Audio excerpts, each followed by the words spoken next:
In keeping with the style of some of the writers here, I want you to know that this story alludes to the murder and dismemberment of a tree. There is no blood, but it is a little sappy. It's called The Best Christmas Tree Ever. When my brother was only 5 years old, there was a Christmas tree shortage. Something about mold or delayed shipping or not enough rain. I was 9. Now, girls at 9 are annoying. They gather like little birds on a wire, chirping down the line with the latest news, exaggerating everything to make it more exciting. The warning, not enough trees, flew around endlessly among my group of friends. However, 5-year-olds like my brother Joey could hardly keep still with visions of elves working in the North Pole somewhere far, far away, making toys. And at 5, he understood the old man in the red suit is not scary, but actually one who will bring you awesome things, if you were good. So he was trying really hard to be good, like making sure he remembered to say please and thank you. And before dinner he would say, "See, I wash my hands," without being told. His eyes would sparkle and his hands would dance, asking, "When is he coming? How many more days? Do you think I'll get the truck that I asked for?" And so my sister and I encouraged and protected that excitement because, frankly, at 9 and 11, we were jaded, still feeling betrayed because the Santa story lost its sparkle. We lived the magic vicariously through him. Now, our family didn't have much money, as most others in the late 1950s. Fathers still suffered the effects of the World War II, trying to make real the dream that kept them alive on the battlefields. That dream was for a smiling American family with a house, a car, and 2 chickens in the pot for Sunday dinner. They were trained on the front lines in straight lands how to make do in impossible situations. They pushed through that war with boots falling apart, friends dying beside them, bombs and lead bullets whizzing over their heads, not knowing where they were going or how to get there. Just get the job done or die. It was what they learned, saving the world for the dream. They were home now, so they plowed through whatever work they could find, no matter how brain-numbing it was, struggling to make ends meet, still trying to find their way, chasing the dream. In those days, there were no Mac machines, no credit cards, no easy payment plans. You paid cash, and if you didn't have it, you didn't get it. Every Christmas Eve that I could remember, my father would come home from work, sometimes with a smile, or sometimes as if the world was on his shoulders. I guess it depended on whether or not he got a holiday bonus, and if so, how much. That year, when my father came home, he just sat slumped at the table and slowly ate his dinner as my mother listed the things she still needed at the store. It was dark when we finally all piled into the 10-year-old Studebaker. Of course, being the know-it-all that I was, I reminded him about the tree shortage and said, "We better get the Christmas tree first before all the stands are closed." I didn't realize that was my father's intention.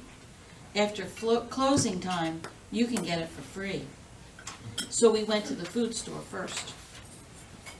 When we finally got to the one tree lot that was opened, they had only 2 straggly trees. "Too much," my father said. "They're asking too much."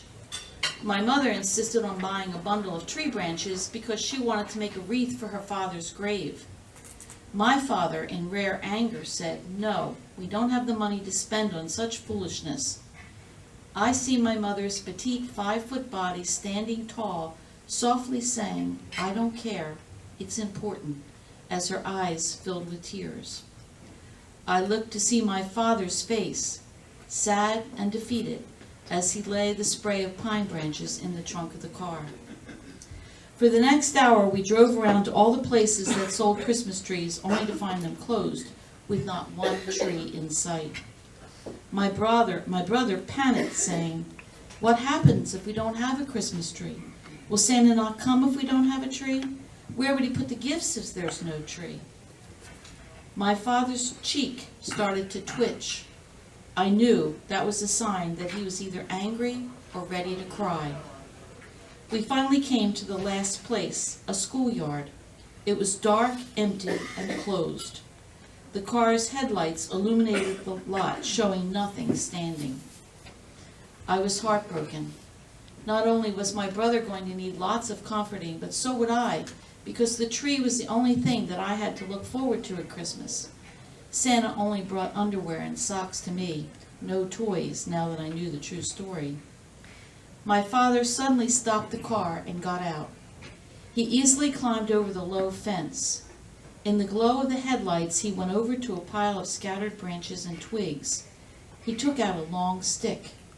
It was the trunk of a tree that no one had wanted. It was stripped of its branches to be sold separately. He threw it over the fence and then climbed back. He put it in the trunk of the car, and as we went home, he said, "I'm going to make a tree, and it will be the best tree because we can put the branches wherever we want. We don't have to worry about bare spots like we usually do." So he did make a tree with the branches that my mother had insisted on buying. The magic was back building that tree. We giggled as he asked, "Where should we put the next branch?" And then he would drill a hole and secured the branch with silver duct tape. It was cutting edge, the silver-lined tree, like those state-of-the-art new aluminum ones that have just come into style. My father had to work really carefully to wrap the one string of lights on the fragile tree. And when we placed the star at the top, it fell over, so my father found some twine to tie around the trunk of the tree and tacked it to the wall. We laughed decorating it, trying to get the ornaments to stay on the 8 drooping branches. A few fragile glass balls crashed to the floor, so my mother said, "Let's make our own paper ornaments." And we did. And Dad said they were amazing. Of course, the biggest challenge was the silver tinsel. One piece at a time, my sister insisted, and the tree slowly shimmered to life. We kept saying over and over as we worked, "This is the best Christmas tree ever." My mother was embarrassed for the neighbors to see it, and there are no pictures of it, and I have no memory of what was under that tree on Christmas morning. But in my mind's eye, I still see glowing, full of love and magic, the best Christmas tree ever.